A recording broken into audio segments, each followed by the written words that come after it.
Skadek LT yra bendra Lietuvos-Vokietijos įmonė. Mes gaminame šilumos siurblius, skysčio aušinimo stotis, tai yra pagrindiniai mūsų produktai, kuriuos mes pateikėme į Europą. Pagrindiniai mūsų klientai yra Europoje. Projektuojant savo įrengimus, mes neapėjome ir ABB gamintojo. Vienas iš šių komponentų tai yra dažnio keitikliai, kuriuos mes naudojom, kurie mums labai pasiteisino, testavom juos, po gautų rezultatų pradėjom naudoti savo įrengimuose, esam labai patenkinti šiuo bendradarbiavimu, produktais.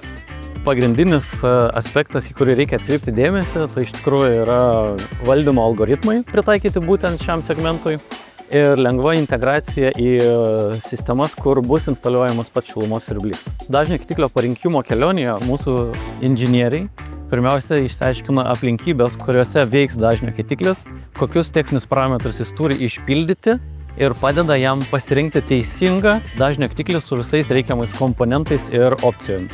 ABB veikia daugiau negu 100 pasaulio šalių.